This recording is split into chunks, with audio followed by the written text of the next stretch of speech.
उत्तर प्रदेश के अलीगढ़ में एएमयू के पास में ही जाट राजा महेंद्र प्रताप सिंह के नाम पर बन रही यूनिवर्सिटी के शिलान्यास कार्यक्रम में पहुंचे प्रधानमंत्री नरेंद्र मोदी ने अपने बचपन की एक अनसुनी कहानी को साझा किया।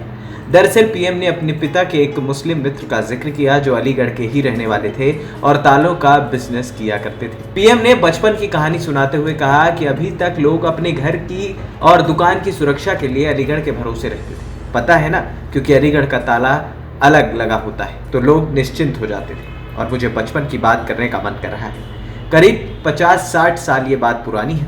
अलीगढ़ से जो सेल्समैन होते थे एक मुस्लिम मेहरबान थे। वो हर 3 महीने हमारे गांव आते थे।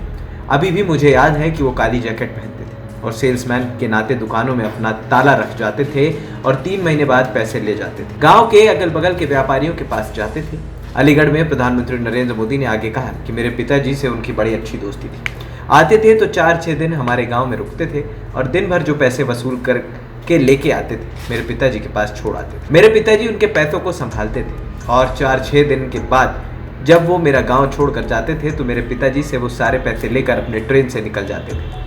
उन्होंने ये भी आगे कहा कि बचपन में 2 नाम सुनता था, अलीगढ़ और सीतापुर। हमारे गांव में अगर किसी को आंख की बीमारी का इलाज कराना है तो लोग कहते थे सीतापुर जाओ। पीएम मोदी ने राजा महेंद्र प्रताप को याद कर कहा कि भारत की स्वतंत्रता के लिए ही नहीं लड़े वो, बल्कि देश की शिक्षा व्यवस्था को आधुनिक बनाने के लिए वृंदावन में आधुनिक टेक्निकल कॉलेज अपने संसाधनों से पैतृक दंपति दान देकर बनवाया। अलीगढ़ यूनिवर्सिटी के लिए भी जमीन राजा महेंद्र प्रताप सिंह ने ही दी थी।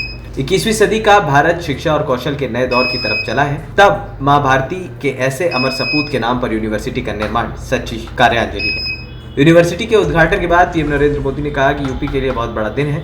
राधा अष्टमी भी है। आज के दिन को ये अवसर और पुनीत बनाता है। ब्रिजभूमि के कण कण में राधा ही राधा बसी। उन्होंने देश को राधाष्टमी की बधाई दी।